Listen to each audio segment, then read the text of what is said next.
अस्सलाम वालेकुम to all of you. आज की वीडियो में आपको बताने जा रहा हूँ कैसे आप अपनी डैशबोर्ड पे स्लाइसर मेन्यू या स्लाइसर पैनल क्रिएट कर सकते हैं। जी हाँ, अब आपको स्लाइसर्स को डैशबोर्ड पे दिखाने की कोई ज़रूरत नहीं है पावर बीआई के अंदर, बल्कि उसको एक मेन्यू के अंदर हम क्रिएट करवा देंगे। जैसे ही वो मेन्यू ओपन करेंगे, आपके सारे स्लाइसर्स के अंदर प्रॉम्प्ट हो जाएंगे, जिस तरह के आपको नज़र आ रहा है स्क्रीन के ऊपर। तो ये काम होगा कैसे, ये आज की वीडियो में बताया जाएगा। उम्मीद करता हूँ कि आपको आज की वीडियो और कंटेंट दोनों पसंद आएगा। स्किप कुछ मत कीजिएगा, क्योंकि अगर आपने कुछ भी स्किप किया तो ये वीडियो आपको समझ नहीं आएगी, ना आपका ये मेन्यू क्रिएट हो सकेगा। तो अब हम चलते हैं अपनी वीडियो की तरफ और देखते हैं कि ये काम कैसे हो सकता है, या ये पैनल या मेन्यू कैसे डिज़ाइन हो सकता है। ये डैशबोर्ड मैंने आपको कुछ दिन पहले ही एचआर एनालिटिक्स का डैशबोर्ड जो है वो सिखाया था। सबसे पहले हम व्यू में जाके इसका सिलेक्शन पैनल ऑन कर लेते हैं और पहले ही सीख लेते हैं ग्रुप कैसे होगा।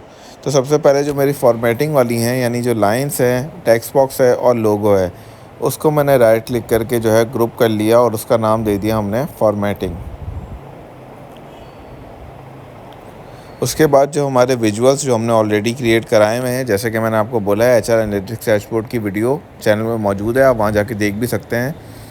इनको भी हमने सबको सिलेक्ट किया और सारा सिलेक्ट करके हमने राइट क्लिक करके इनको भी ग्रुप कर दिया और इनका नाम रख दिया हमने विजुअल्स। अब आपको एक आई बटन नज़र आ रहा होगा। जैसे ही मैं जो है वो विजुअल्स का आई बटन पे क्लिक करूँगा, ये सारे विजुअल्स जो हैं वो यहाँ से आपको नज़र नहीं आएंगे।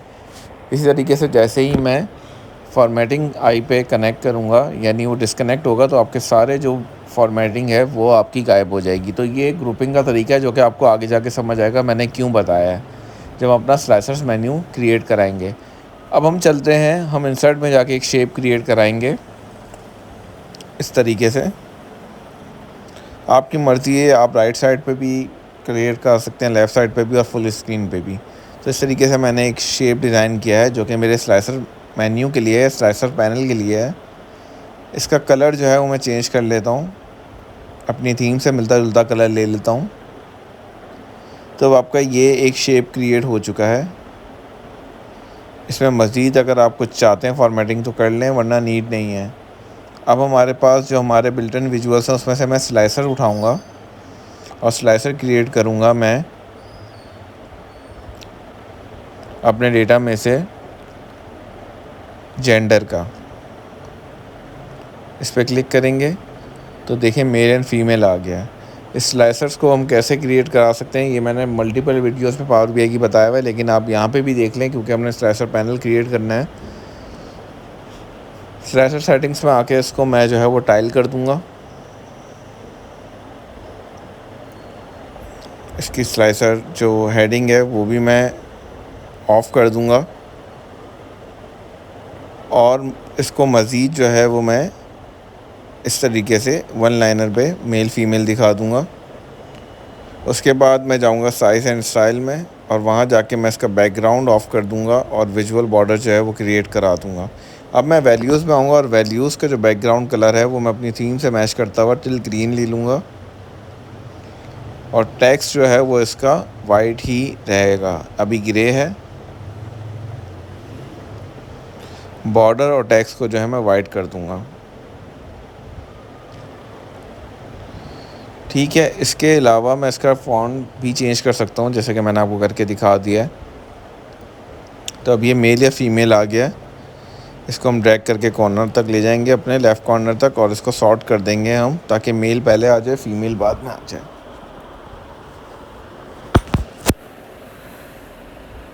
तो ये आपका पहला स्लाइसर जो है वो क्रिएट हो गया है।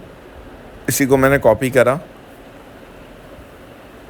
और डेटा में जाके अब मैंने एक और स्लाइसर क्रिएट करा दिया, जो कि मैं देखूंगा कि मेरे डेटा में से किस चीज़ का स्लाइसर बन सकता है। ऐड डेटा में मैं गया और यहाँ पे जाके मैंने एजुकेशनल लेवल का जो है मैंने एक स्लाइसर क्रिएट करा दिया है। स्लाइसर सेटिंग में जाके मैं इसको ड्रॉप डाउन का वर्ड दे दूँगा और इसका टाइटल टैक्स ऑन करके इसका नेम भी मेंशन कर दूँगा। तो टाइटल ऑन करने के बाद मैं इसका नेम मेंशन कर दूँगा। अगर आप पुराना पावर बीआई यूज़ कर रहे हैं तो प्लीज़ इस पावर बीआई को अपडेट कर लें, क्योंकि ये बिल्कुल फ्री होता है। तो आप इसको अपडेट कर लेंगे तो आपको जो मेरी जैसी स्क्रीन है वैसे ही आपको स्क्रीन मिलेगी और ये ज़्यादा यूज़र फ्रेंडली स्क्रीन है। खैर, अब आप यहाँ देखें कि मेरे 2 स्लाइसर क्रिएट हो गए हैं। अब मैं इधर ही एक और स्लाइसर भी क्रिएट करा दूँगा। मैं आपको यहाँ पे 3 या 4 स्लाइसर्स क्रिएट करा के उसके बाद इसका स्लाइसर पैनल सिखाऊँगा। आप चाहें तो आप जो है उससे ज़्यादा भी स्लाइसर क्रिएट करा सकते हैं। अब जो मैं स्लाइसर लेने वाला हूँ वो होगा मेरा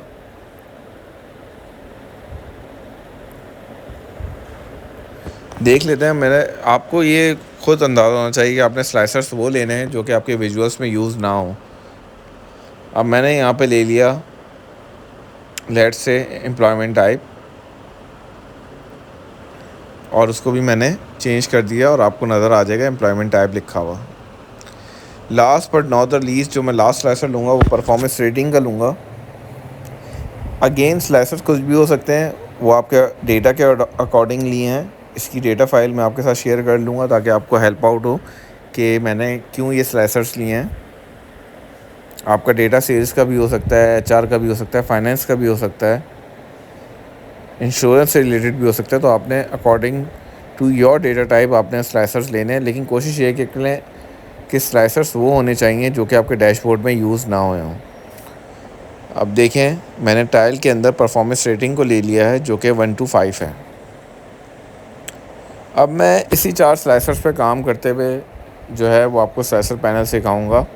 पहले मैंने सोचा था कि मैं और स्लाइसर्स ले लेता हूँ, लेकिन आई थिंक ये 4 इनफ हैं सीखने के लिए, समझने के लिए। तो इसकी मैं थोड़ी सी एडजस्टमेंट करके आपको दिखा देता हूँ।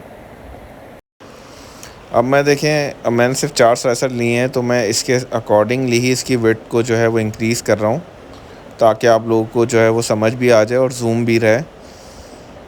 अगेन ये सिर्फ समझाने के लिहाज से आप इसके अंदर जितने चाहें स्लाइसर्स ऐड कर सकते हैं। आप चाहें तो आपका डेटा बड़ा है और उसके अंदर ज़्यादा स्लाइसर्स बन सकते हैं, तो आप जो है वो 8-10 स्लाइसर्स भी बना लें।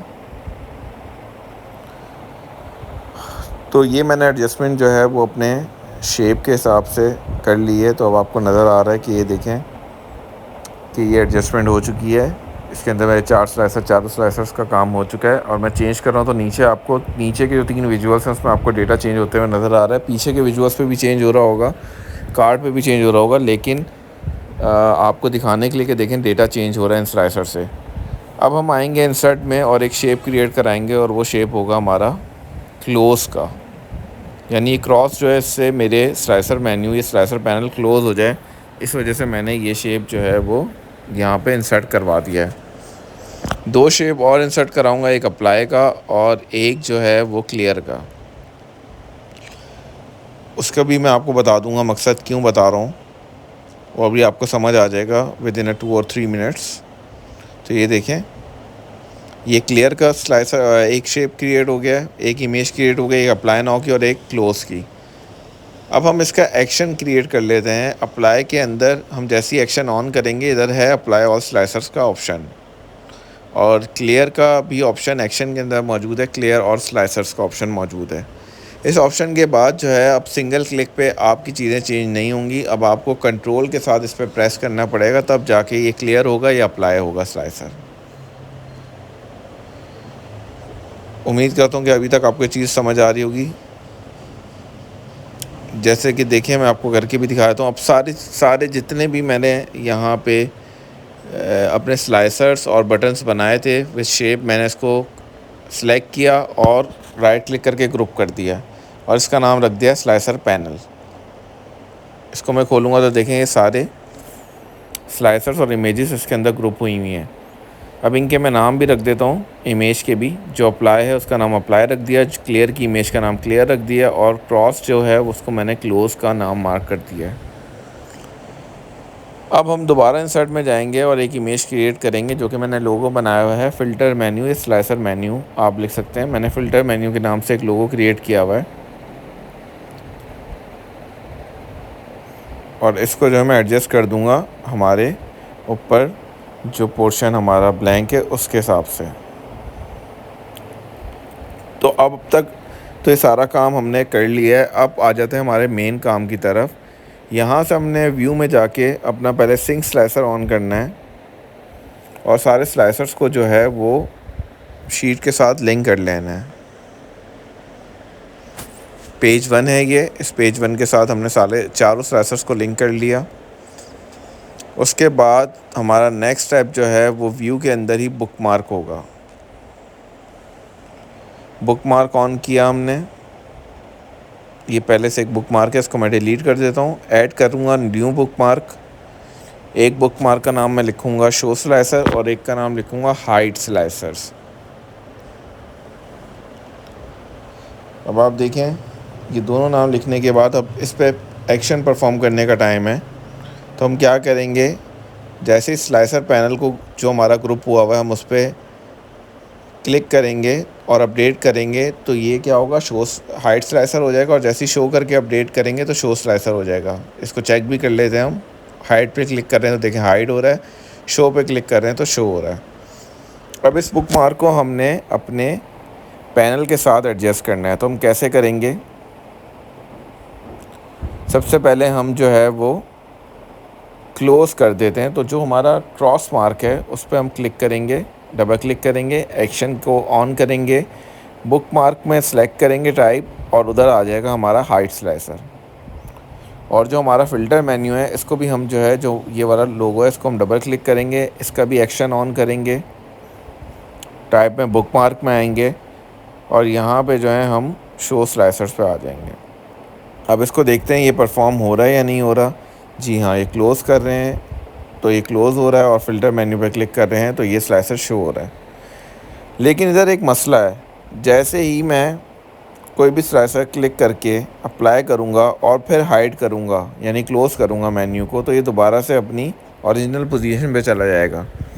तो ये अप्लाई नहीं हो रहा। तो इसको अप्लाई करने के लिए हम क्या करेंगे, अपने हाइड स्लाइसर वाले बुकमार्क पे जाएंगे और जहाँ पे 3 डॉट आ रहे हैं वहाँ से हम डेटा को अनचेक कर देंगे और फिर अनचेक करने के बाद इसको हम अपडेट कर देंगे। अपडेट करना ज़रूरी है वरना ये टास्क परफॉर्म नहीं करेगा। अब हम देखें, जैसे ही फ़िल्टर मेन्यू ओपन करेंगे, मेल, बैचलर्स और अप्लाई करेंगे तो देखें नीचे डेटा चेंज हो रहा है। और जैसे ही मैं इसको क्लोज़ करूँगा तो डेटा वहीं पर स्टिक हो गया, यानी 15 एम्प्लॉयज़ हैं जो कि मेल हैं और बैचलर्स किया हुआ उन्होंने।